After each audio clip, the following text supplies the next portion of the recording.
Desde a conquista da América e do terremoto de Lisboa de 1755, os ciclos de prosperidade e de colapso permeiam a história de Portugal.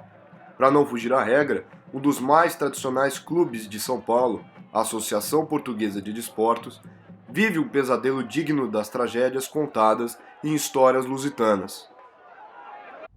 A entidade que desenvolveu jogadores como Zé Roberto, famoso ex-lateral de Palmeiras e Bayern de Munique, e também Roberto Dinamite, famoso ex-jogador e presidente do Vasco da Gama, vive abraçado com uma dívida de 350 milhões de reais. Pode-se dizer que esse sofrimento começou em 2013 e vem se estendendo desde então, a ponto de produzir o rebaixamento do clube à Série B do Brasileirão. A equipe consolidada no estádio do Canindé continua caindo de maneira degradante. Eu não poderia dizer que comecei a torcer para a Portuguesa. Foi uma coisa trazida de família. Comecei a vir nos jogos com meu pai, vinha com meu tio, com meu pai, com a minha família mesmo. E eu posso dizer que eu comecei a torcer para a Portuguesa desde que eu nasci.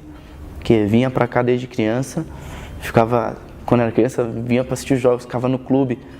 Mas torcer para a Portuguesa foi desde que eu nasci, posso dizer assim. É como se fosse um integrante da família.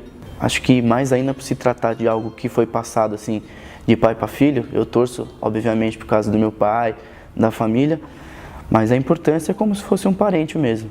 Duvido que um torcedor do Palmeiras, um torcedor do Corinthians faria metade do que o torcedor da Portuguesa faz, pelo que está passando, Série B, Série C, Série D atualmente.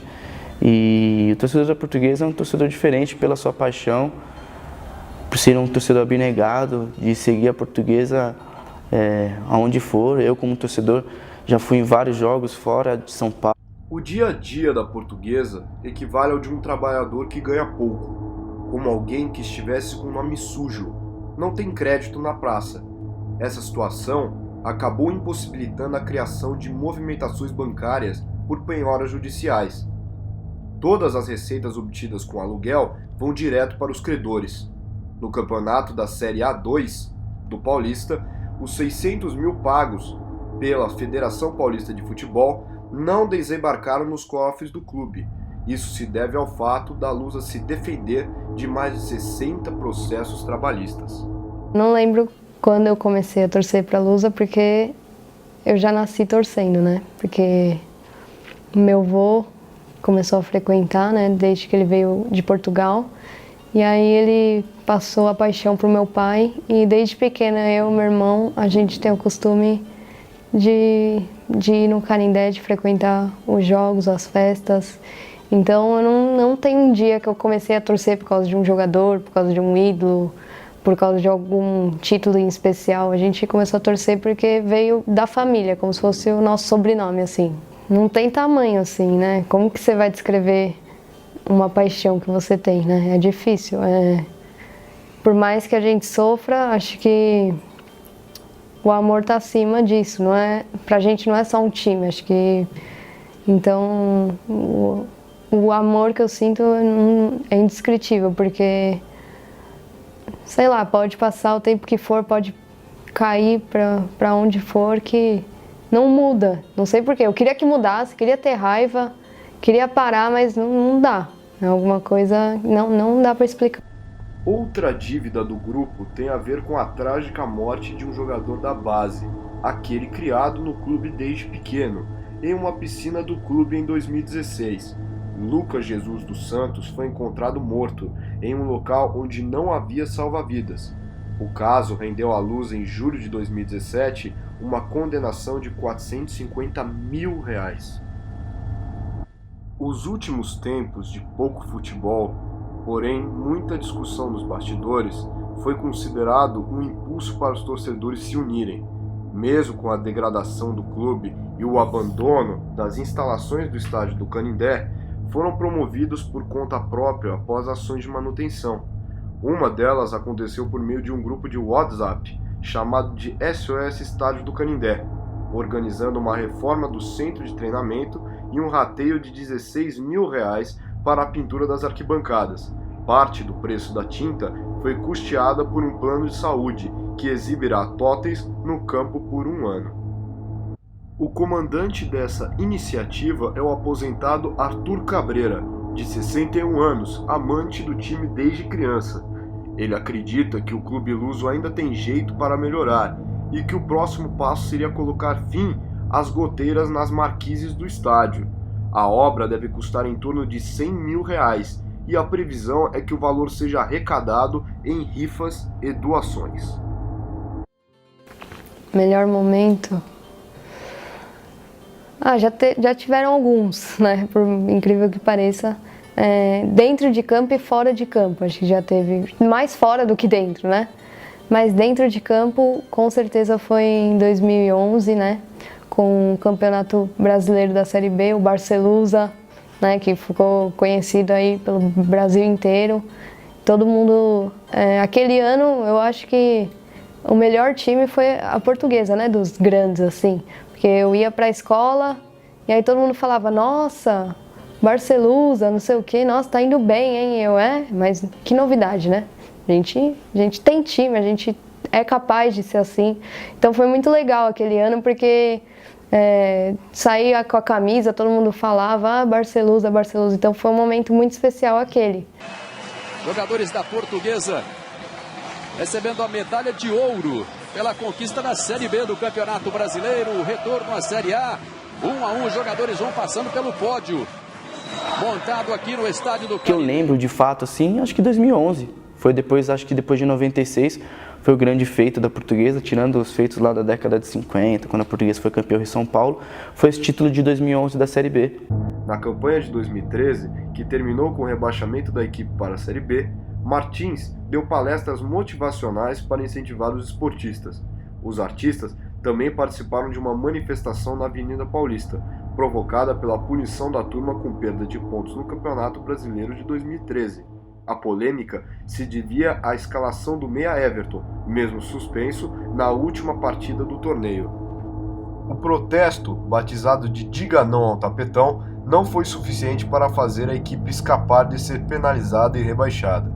A situação foi a gota d'água para que o escritor e cientista político Jorge Caldeira largasse mão do entusiasmo, relatando que um amor de 50 anos havia acabado, pois aquela portuguesa que costumava brigar por títulos não existia mais.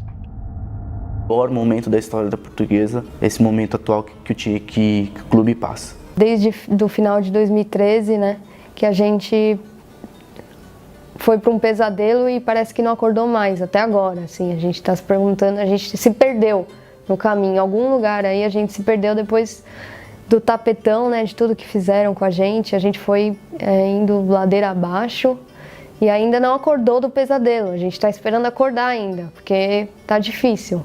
Então acho que o pior momento foi o tapetão, que foi um escândalo, assim, a gente não consegue engolir aquilo, não consegue passar borracha, porque não tem como, alguma coisa tem que ser feita, né? Tinha que ser feita, mas parece que todo mundo já esqueceu, acabou, e pra gente fica as consequências, né? Que até hoje a gente tá sofrendo aí com isso, então o momento não está fácil ainda, né? Mas a gente sempre tem que lembrar das coisas boas, do amor e tentar ir com a Portuguesa onde ela estiver. Fundada em 14 de agosto de 1920, a Lusa surgiu da fusão de 5 clubes da origem portuguesa. Sua primeira sede foi instalada no Cambuci. Na década de 40, mudou-se para o Largo São Bento, no centro. Nos anos 50, reuniu um grupo de jogadores que se consagraram na seleção brasileira, como o lateral direito Djalma Santos e o ponta-direita Julinho Botelho. Na mesma década, adquiriu o terreno às margens do rio Tietê, então pertencente ao São Paulo Futebol Clube. A inauguração do estádio ocorreu em 1972. A essência da associação por muito tempo consistiu em formar grandes atletas, a exemplo de Félix, Denner e Enéas.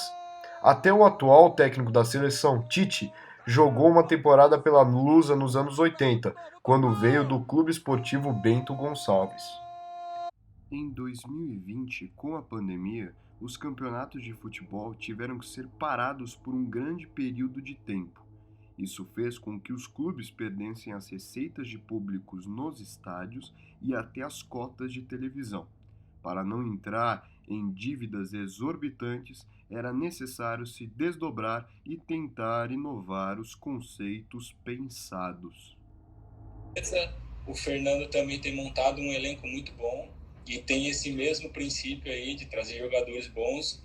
A gente sabe também que é um ano difícil para todo mundo, né? Os clubes têm passado momentos difíceis, mas assim, o Fernando tem feito aí, tem boas contratações, está montando um elenco muito bom, né? A gente viu agora no último jogo aí, porque nosso time teve um surto de Covid aí, né?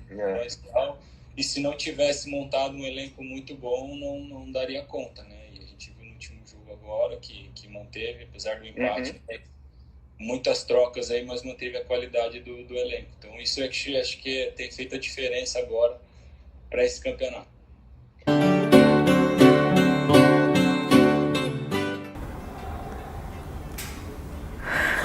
Que eu amo a Portuguesa, velho.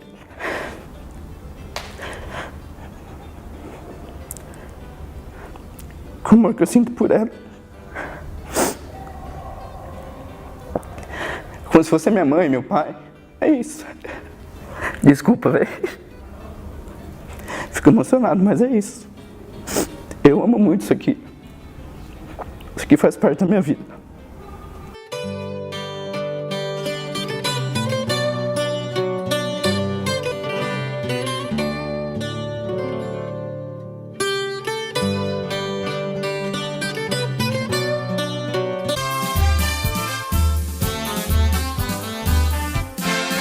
Você faz parte de uma grande família que muito pode se orgulhar.